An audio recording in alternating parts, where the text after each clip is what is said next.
Halo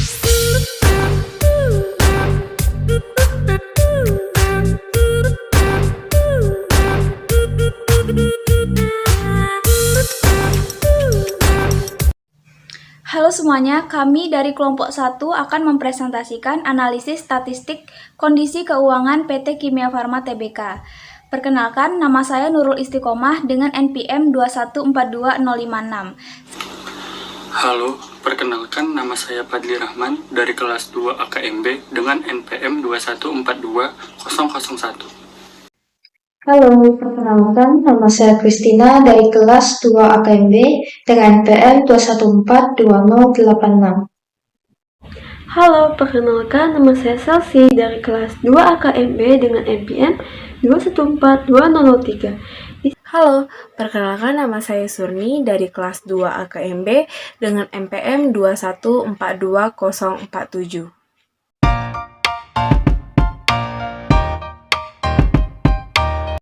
Sebelum kita masuk lebih jauh mengenai analisis data pada PT Kimia Farma Tbk, kita akan membahas terlebih dahulu mengenai profil perusahaannya.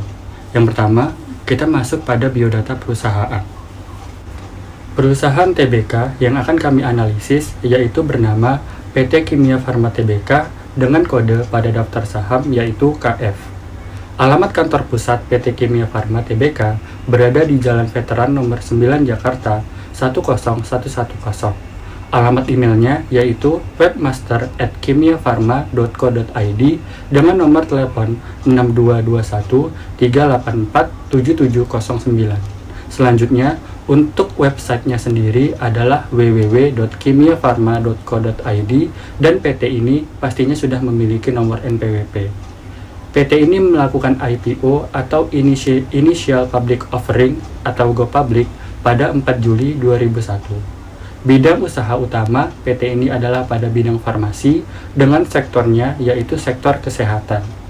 Untuk subsektornya sendiri yaitu berfokus pada bidang penelitian farmasi dan perawatan kesehatan. Selanjutnya, kita masuk pada sejarah singkat pada PT Kimia Farma Tbk.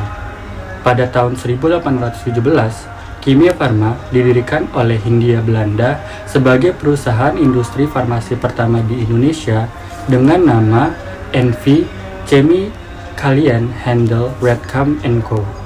Pada tahun 1958, pemerintah Republik Indonesia melakukan nasionalisasi dan peleburan sejumlah perusahaan farmasi di Indonesia dengan namanya diganti menjadi Perusahaan Negara Farmasi atau PNF Bhinneka Kimia Farma.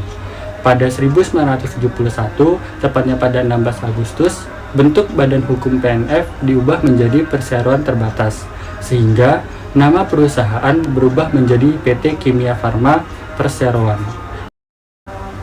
Selanjutnya, pada tahun 2001, tepatnya pada 4 Juli, Kimia Farma mengubah statusnya menjadi perusahaan publik PT Kimia Farma Tbk. Pada tahun 2014, Kimia Farma menjadi perusahaan dengan pelayanan kesehatan atau healthcare terintegrasi di Indonesia. Pada tahun 2018, terjadi pembentukan Kimia Farma Dawa, entitas anak yang berpusat di Arab Saudi sebagai langkah Kimia Farma untuk go global.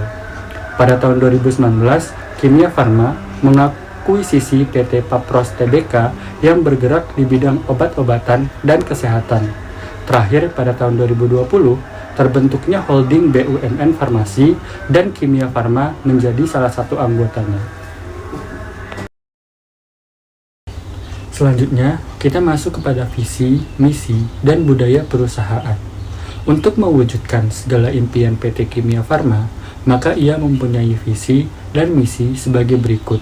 Untuk visi, menjadi perusahaan healthcare pilihan utama yang terintegrasi dan menghasilkan nilai yang berkesinambungan. Untuk misi, yang pertama ada melakukan aktivitas usaha di bidang-bidang industri kimia dan farmasi, perdagangan dan jaringan distribusi, retail farmasi dan layanan kesehatan, serta optimalisasi aset. Yang kedua, ada mengelola perusahaan secara good corporate governance dan operational excellence didukung oleh sumber daya manusia yang profesional. Yang ketiga, memberikan nilai tambah dan manfaat bagi seluruh stakeholder. Selanjutnya, untuk budaya perusahaan. Budaya perusahaan pada PT Kimia Farma memiliki singkatan dengan sebutan akhlak. Kepanjangannya yaitu A untuk amanah, K untuk kompeten, H untuk harmonis, L untuk loyal, A untuk adaptif, dan K untuk kolaboratif. Yang terakhir mengenai profil perusahaan, kita masuk pada kepengurusan perusahaannya. Yang menjadi direktur utama pada PT ini bernama Bapak David Utama. Beliau ditunjuk sebagai direktur utama untuk periode pertama berdasarkan keputusan Rapat Umum Pemegang Saham Tahunan atau RUPST tahun buku 2021 pada tanggal 11 Mei 2022. Selanjutnya, yang menjabat sebagai komisaris utama yaitu Bapak Abdul Qadir. Beliau ditunjuk sebagai komisaris utama untuk periode pertama berdasarkan keputusan Rapat Umum Pemegang Saham Tahunan atau RUPST tahun buku 2020 pada tanggal 28 April 2021 untuk menjabat sampai dengan RUPS tahun buku 2025.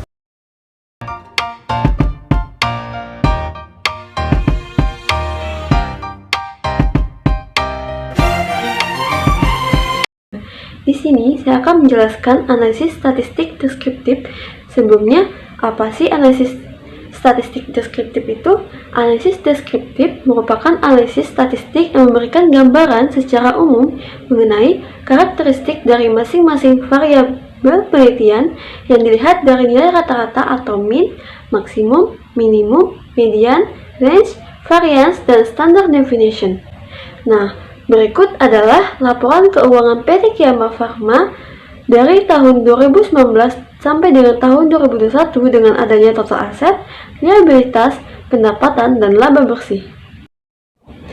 Nah, dari tabel berikut kita bisa melihat nilai minimum, maksimum, dan range. Nilai minimum dari total aset adalah 17.562.816.674 dan total liabilitas adalah 10.457.144.628, di mana nilai tersebut terdapat pada tahun 2020.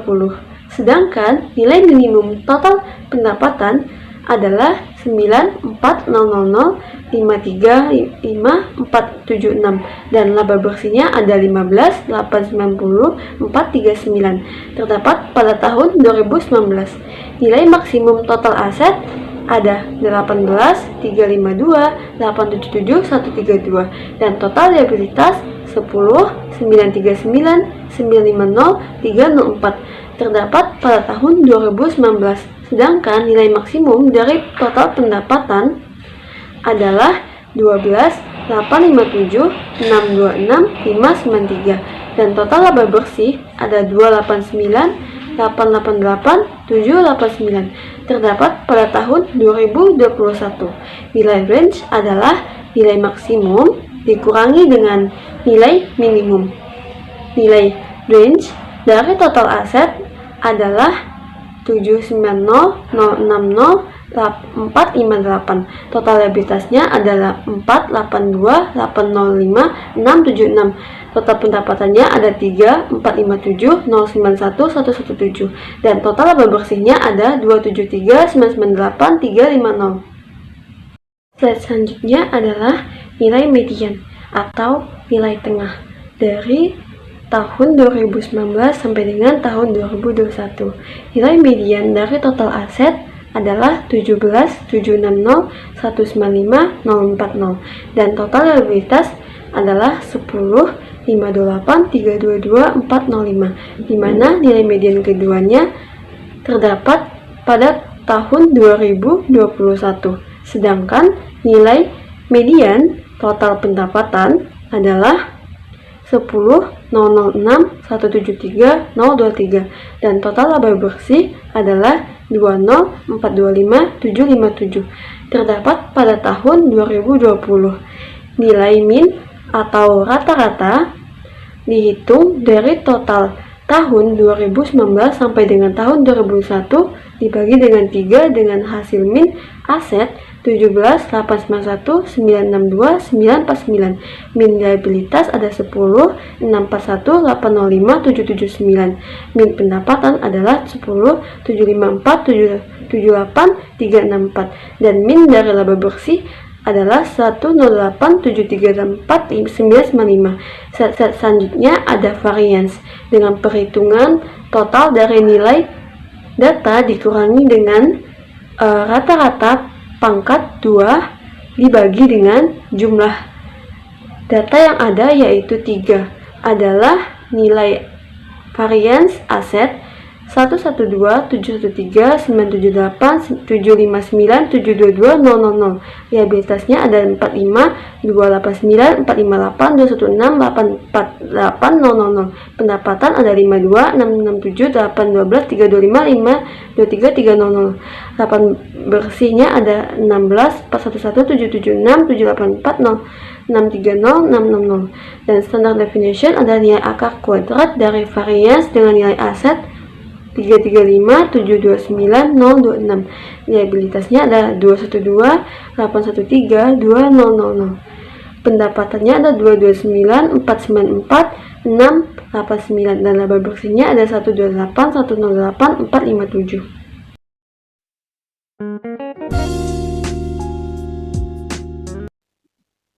Selanjutnya, analisis grafik histogram. Yang pertama, total aset tahun 2019 hingga tahun 2021. Jumlah aset perusahaan pada tahun 2019 adalah sebesar 18,35 triliun. Pada tahun 2020, jumlah aset perusahaan menjadi sebesar 17,56 triliun, mengalami penurunan sebesar 4,3%. Penurunan utamanya disebabkan turunnya jumlah piutang usaha, serta menurunnya kas dan setara kas yang disebabkan oleh adanya pembayaran utang perseroan. Di tahun selanjutnya, jumlah aset meningkat menjadi 17,76 triliun, atau naik 1,12% dibandingkan tahun sebelumnya. Kenaikan jumlah aset utamanya disebabkan kenaikan piutang usaha yang disebabkan oleh penjualan vaksin gotong royong, jasa distribusi, serta jasa penyuntikan ke pasien. Selanjutnya, total liabilitas tahun 2019 hingga tahun 2021. Jumlah liabilitas perusahaan pada tahun 2019 adalah sebesar 10,93 triliun. Pada tahun 2020, jumlah liabilitas perusahaan menjadi sebesar 10,45 triliun, atau turun 4,41% dari tahun sebelumnya. Penurunan utamanya disebabkan adanya pelunasan utang bank jangka pendek sebesar 847 miliar dan pelunasan medium term notes sebesar 400 miliar. Di tahun selanjutnya, jumlah liabilitas perusahaan tahun 2021 sebesar 10,53 triliun, meningkat sebesar 0,68%. Peningkatan salah satunya disebabkan oleh meningkatnya utang bank jangka panjang yang merupakan dampak dari pemindahan utang bank jangka pendek, pinjaman pemegang saham, liabilitas imbalan kerja, serta liabilitas sewa. Selanjutnya, total pendapatan dari tahun 2019 hingga tahun 2021. Pada tahun 2019, pendapatan perusahaan sebesar 9,4 triliun. Di tahun 2020, pendapatan menjadi 10 triliun atau meningkat sebesar 6,44%. Sebagian besar pendapatan 2020 ditopang peningkatan segmen distribusi dan segmen lainnya, yaitu jasa layanan klinik kesehatan dan laboratorium klinik. Dari sisi lini produk, penjualan terbesar berasal dari produk etikal dengan komposisi 32,22% dari total penjualan. Lini produk dengan pertumbuhan penjualan tertinggi berasal dari lini generik mencapai 28,46% dari tahun sebelumnya. Pada tahun 2021, pendapatan meningkat sebesar 28,5% menjadi 12,86 triliun dibandingkan tahun sebelumnya. Segmen yang mendominasi diantaranya adalah segmen retail, segmen distribusi dan manufaktur, hingga segmen lainnya. Jika dilihat dari penjualan ini, peningkatan terjadi di penjualan produk pihak ketiga. Penjualan vaksin gotong royong menjadi pendongkrak penjualan di tahun 2021, yaitu sebesar 1,3 triliun sebagai akibat pandemi COVID-19 kepada PT Bio Farma. Selain itu, penjualan produk etikal, produk generik juga meningkat sebagai akibat penjualan produk-produk COVID-19. Kemudian penjualan di sektor jasa juga meningkat yaitu sebesar 351 miliar atas jasa pemeriksaan antigen, PCR, serta jasa penyuntikan vaksin sebagai akibat dari pandemi COVID-19. Selanjutnya, total laba bersih dari tahun 2019 hingga tahun 2021. Pada tahun 2019, laba bersih perusahaan sebesar 15,89 miliar. Di tahun selanjutnya, laba bersih meningkat menjadi 20,42 miliar atau mengalami peningkatan 28,54% dari tahun sebelumnya. Laba bersih tahun 2021 mengalami peningkatan sebesar 1.319% dari 20,43 miliar di tahun 2020 menjadi 289,89 miliar di tahun 2021. Kenaikan ini disebabkan oleh kenaikan penjualan serta terkendalinya biaya usaha perusahaan akibat dari efisiensi yang dilakukan oleh perusahaan.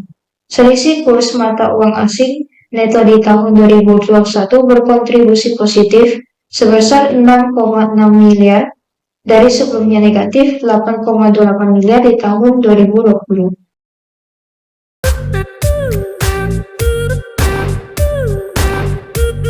Selanjutnya adalah analisis dalam bentuk pie chart. Nah, yang dibahas di sini adalah aset dan juga liabilitas. Nah, yang pertama adalah aset dalam tahun 2019. Nah, aset itu dibagi menjadi dua, yaitu aset lancar dan tidak lancar. Dan untuk aset lancarnya itu untuk tahun 2019-nya nominalnya adalah Rp7.344.787. Jika dirubah menjadi bentuk persen, menghasilkan 40%. Kemudian untuk aset tidak lancar mempunyai nominal Rp11.890. Jika dipersenkan yaitu menghasilkan 60%. Jadi totalnya aset untuk tahun 2019 adalah Rp18.352.877. Kemudian selain aset, ada juga namanya liabilitas untuk tahun 2019. Liabilitas ini juga dibagi menjadi dua, yaitu liabilitas jangka panjang dengan liabilitas jangka pendek. Untuk tahun 2019, liabilitas jangka panjangnya itu nominalnya adalah Rp3.547.810. Jika dirubah menjadi bentuk persen, menghasilkan 32%. Dan untuk liabilitas jangka pendeknya mempunyai nominal sebesar Rp7.392.140. Jika dirubah menjadi bentuk persen, menghasilkan 68%. Jadi, total liabilitas untuk tahun 2019 adalah Rp10.939.950. Kemudian untuk tahun 2020. Nah, yang pertama ada aset untuk tahun 2020. Sama seperti sebelumnya, aset dibagi menjadi dua, yaitu aset lancar dan tidak lancar. Untuk aset lancar tahun 2020, nominalnya adalah Rp6.093.104. Jika dirubah menjadi bentuk persen, menghasilkan 35%. Dan kemudian ada aset tidak lancar. Aset tidak lancar ini nominalnya adalah Rp11.469.713. Jika dirubah menjadi bentuk persen, menghasilkan 65%. Jadi, total aset untuk tahun 2020 adalah Rp17.562.817. Kemudian untuk liabilitas tahun 2020, sama seperti sebelumnya dibagi lagi menjadi dua, yaitu liabilitas jangka panjang dengan liabilitas jangka pendek. Liabilitas jangka panjang nominalnya adalah Rp3.670.203. Hasilnya jika dirubah menjadi persen, yaitu 35%.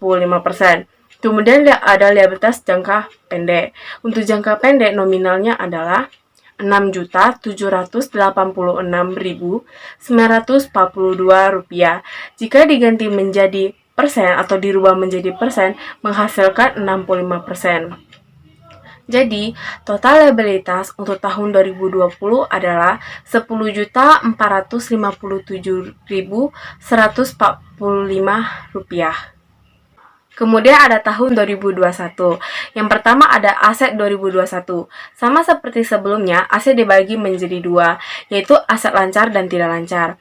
Aset lancar nominalnya adalah Rp6.303.474. Jika dirubah menjadi bentuk persen, yaitu menghasilkan 35%. Kemudian ada aset tidak lancar. nominalnya adalah Rp11.456.721. Jika diganti menjadi atau dirubah menjadi persen, menghasilkan 65%. Jadi, total asetnya untuk tahun 2021 adalah Rp17.760.195. Kemudian, selain aset untuk tahun 2021, juga ada liabilitas tahun 2021. Sama seperti biasanya, liabilitas itu dibagi lagi menjadi dua, yaitu liabilitas jangka panjang dengan liabilitas jangka pendek. Untuk liabilitas jangka panjang, nominalnya adalah Rp4.548.142. Jika dirubah menjadi bentuk persen, menghasilkan 43%. Dan untuk liabilitas jangka pendeknya, nominalnya adalah Rp5.980.181. Jika dirubah menjadi bentuk persen adalah 57%. Jadi, total liabilitas untuk tahun 2021 adalah Rp10.528.322.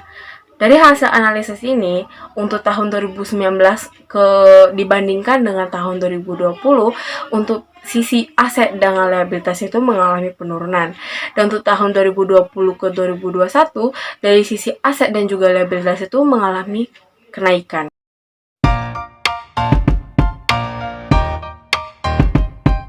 Saya akan mempresentasikan tentang analisis kesimpulan atas kondisi keuangan PT Kimia Farma Tbk. Pada saat pandemi ini, industri farmasi merupakan industri yang paling menonjol dibanding industri lainnya. Maka dari itu, perusahaan farmasi mengalami persaingan yang ketat dan menuntut manajemen perusahaan untuk melakukan kegiatan usaha secara efektif dan efisien dalam meningkatkan kinerja keuangannya. Dikarenakan semakin bagus kinerja suatu perusahaan, maka semakin bagus pula posisi perusahaan tersebut. Kemudian, analisis kami terkait PT Kimia Farma Tbk ini adalah sebagai berikut.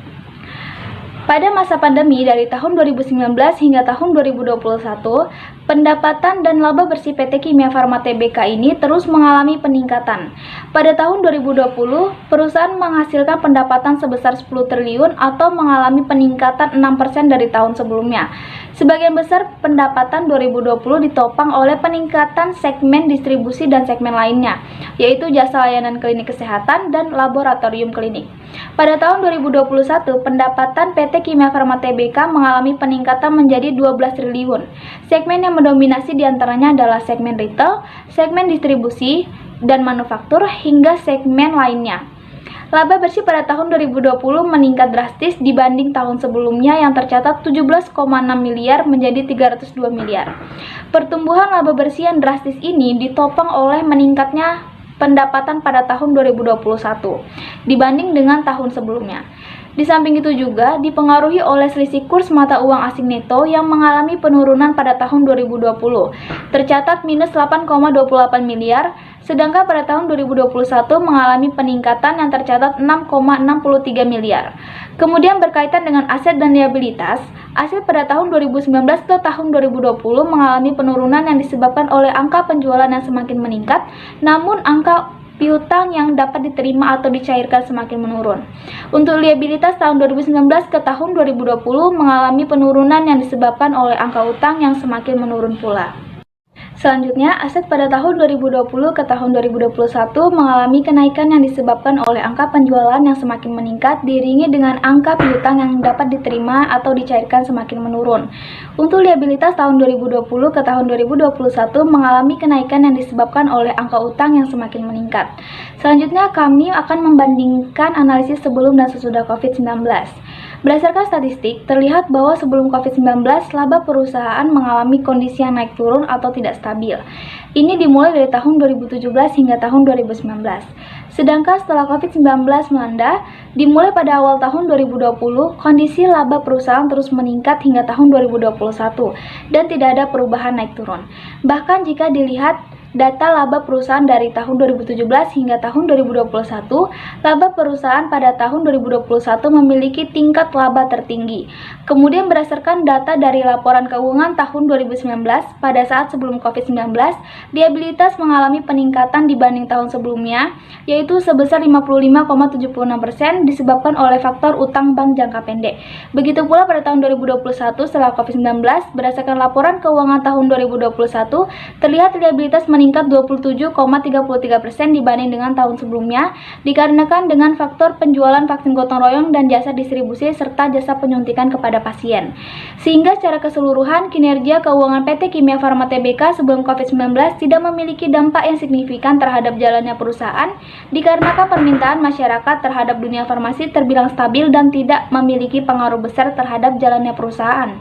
Tetapi semenjak kehadiran COVID-19, perusahaan PT Kimia Farma Tbk justru untung dan tidak merugi. Hal ini disebabkan karena pada saat pandemi, perusahaan farmasi memproduksi obat-obatan serta kebutuhan untuk kesehatan seperti masker, vitamin, dan lain-lain, sehingga perusahaan dapat mendapatkan keuntungan lebih dibanding keadaan sebelum COVID-19. Kita telah sampai di bagian akhir pembahasan mengenai analisis statistik kondisi keuangan PT Kimia Farma Tbk. Demikianlah beberapa hal yang dapat kami sampaikan. Sebelumnya, kami mohon maaf kepada para audiens apabila di dalam penyampaian tadi mungkin ada kesalahan kata atau beberapa pernyataan yang dinilai masih kurang tepat. Kami semua menerima masukan atau kritik yang membangun dari para audiens. Sekali lagi, sekian dari kami dan terima kasih.